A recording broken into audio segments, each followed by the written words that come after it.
اللہ تعالیٰ اس کو نا اوپر لائیں گے، یہاں ایسے آ جائے گا، یہ پیچھے دھڑ، پیچھے کمر کو آگ لگ رہی ہے اور یہ آزاد ہو گیا ہے۔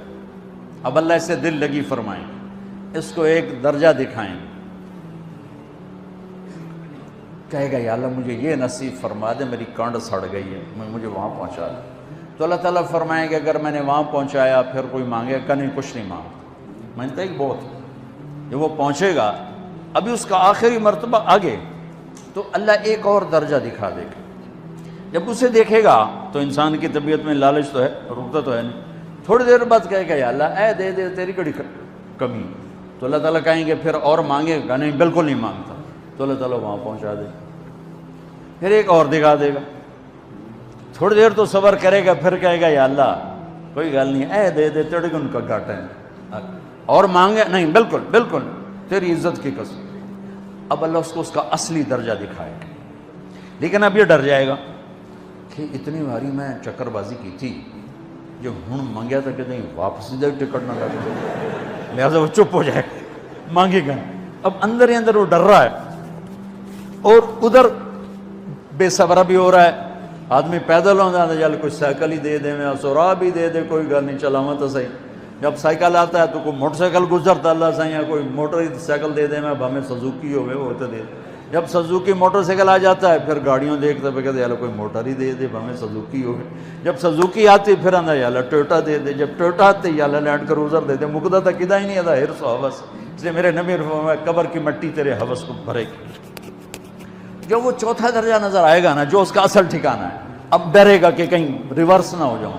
اب اللہ کہے گا میرے بندے اللہ تسأل، مانگتے نہیں ہو، مانگتے نہیں، کہے گا یا اللہ اب مجھے ڈر لگتا ہے کہ تم نے پیچھے ہی نہ ہٹا دے۔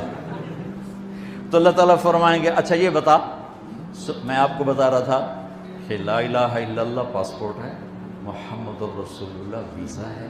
کس ملک کا ویزا ہے؟ جس کا سب سے چھوٹا درجہ، چھوٹے پر میں اتنا زور لگا رہا ہوں کہ اور میرے کو زور ہے ہی کوئی۔ اب وہ بتانے لگا ہوں، اب اللہ اسے کہے گا اچھا میرا بندہ یہ تو بتا، میں نے جس دن دنیا بنائی تھی اس دن سے لے کر جس دن ختم کی تھی اس کا 10 گنا کر کے تمہیں دے دوں، راضی ہو؟ 10 گنا اس دھرتی کا، آج کا نہیں، دنیا کے وہ پیدا ہوئے سائنسدان کہتے ہیں 25 سے 30 ارب سال ہے، ٹھیک، اور پتہ نہیں آگے کب چلے گی، خیر ہن پیچھے تھوڑا ہی کام رہ گیا، تو 10 گنا دے دوں۔ وہ اس کو یقین نہیں آئے گا، بے یقینی میں کہے گا یا اللہ ربو کے ہاسا کیتی جانا، میرے نال ہاسا نہ کر۔ تو اللہ کہے گا میں ہاسا نہیں کر رہا، میں سچی مر، چل۔ اب یہ داخل ہوگا اور جب دروازہ کھولے گا اور نوکر کو دیکھے گا تو یوں سر جھکائے گا، وہ کہے گا میرے آقا کیا ہوا؟ کہے گا تم فرشتے نہیں؟ کہ نہیں میں تو آپ کا نوکر ہوں، اور میرے جیسے 80,000 نوکر ہیں آپ کچھ۔ تھوڑی دور چلے گا تو ایک نور کی چمک اٹھے گی تو سجدے میں سر، اپنے آپ کو سجدے میں گرائے گا۔ وہ پھر کہے گا میرے آقا یہ آپ کیا کر رہے ہیں؟ وہ کہے گا یہ سامنے جو نور ہے یہ میرے اللہ کا نور ہے، میں اللہ کو سجدہ کر رہا ہوں۔ کہے گا یہ آپ کے اللہ کا نور نہیں ہے، یہ آپ کے گھر کی روشنیاں ہیں، لائٹنگ۔ آگے چلے گا تو قالین آ جائے گا، اس قالین پر کتنا چلنے کا ہے یہ زمانہ؟ 40 سال چلتا جائے گا تو تب جا کے وہ قالین ختم ہوگا۔ 40 سال دنیا کے، وہاں تو 4 سیکنڈ میں اسے طے کرے گا۔ 40 سال لمبی کارپیٹنگ۔ نوابہ بہاولپور نے انڈیا سے بزرگ کو بلوایا تھا تو ان کے لیے کارپیٹنگ کی تھی، اسٹیشن سے لے کر محل تک، تو سارے ہندوستان میں غلغلہ مچ گیا، شور مچ گیا کہ نواب بہاولپور نے اتنا 4 میل لمبا قالین بچھا دیا۔ ادنا جو سب سے آخری لتر لتر کھا کے جنت میں جائے گا اس کی کارپیٹنگ 40 سال، آگے 80,000 نوکر۔ میں آیا ہوں تو یہ پھول لے کے کھڑے ہوئے تھے، وہ سارے پھول لے کے کھڑے ہوں گے اور کہیں گے اما آن لسیدنا ان نزورہ، ارے ہمارے آقا سارے جنتی جنت میں چلے گئے، آپ کدھر رہ گئے؟ ہم تو اصل سکنے پہ گئے۔ وہ کہ شکر کرو میں آ گیا جب میں نے بڑے لطر پہ بڑی دھلائی ہوئی جی میری، تو ہم کیا پتہ تیرے کی فرشتیاں مار مار تباہی پھیر چھڑ۔ 80,000 نوکر، کوئی تنخواہ ان کے ذمہ نہیں، سب اللہ پر پوری کرے گا، کھلانا پلانا سب اللہ کے ذمہ، پہنانا سب اللہ کے ذمہ۔ ہاں تمہیں پتہ ہے جنت میں قد کیا ہے؟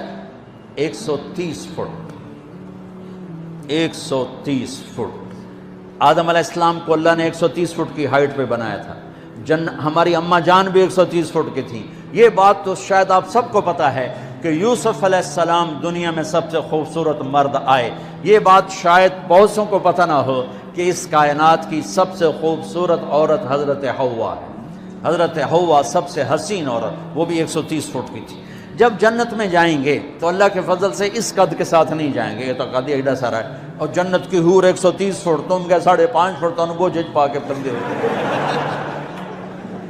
اب وہ 130 فٹ ہائٹ ہو اور ڈاکٹر یوسف 5.5 فٹ دا اندر گیا تو وہ جچی گم ہو جاؤنا، ہو سکا میرا ہسبینڈ گیا کہ دیکھا بے پاسے سجے پاسے جولی ہے جے مغرور۔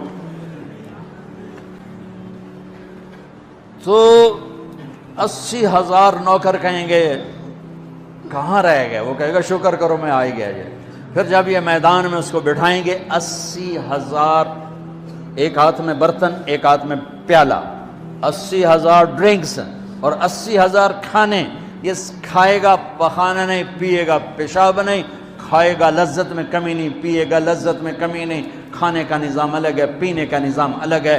کھا پی کے جب فارغ ہوگا کہیں گے اب آپ اپنے اہلیت سے مل لیں، اپنی بیگم صاحب سے مل لیں۔ جنت کی حور یہ ایک دم غائب ہو جائیں گے، سامنے سے جب پردہ ہٹے گا تو ایک اور کائنات نظر آئے گی، اور اس پر ایک لڑکی یوں بیٹھی ہوگی ایسے ٹھیک لگا کے، تھوڑا تختی چھوٹا نہیں تو میں دونوں کھاوا ایسے کر کے تو ایسے کر کے بیٹھی ہوگی۔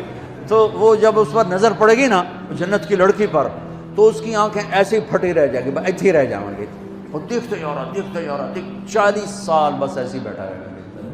جس نے جنت کے کالے کالے دوزخ کے کالے فرشتے دیکھے ہوں، وہ حور نو وے کہ مرے گا نہیں تو اور کیا ہو، وکھی جندہ وکھی۔ آخر وہ بولے گی اما لک فینا من رغبت، میرے آقا آپ میرے پاس نہیں آئیں گے؟ پھر اس کو ہوش آئے گا، ارے بی بی تو کون ہے؟ کہتے تیری بیگم ہوں، اور کون؟ تیرے انتظار میں بیٹھے بیٹھے گھڑیاں بیت گئیں۔ تو یہ سب سے ادنا درجے کی جنت ہے، تو اعلیٰ درجے کی جنت کیا ہوگی؟ اور یہ ایمان والی عورت، یہ ایمان والی عورت جو دنیا میں اللہ اس کے رسول کو راضی کر کے چلی گئی، اس جنت کی لڑکی سے 70,000 گنا زیادہ خوبصورت ہوگی۔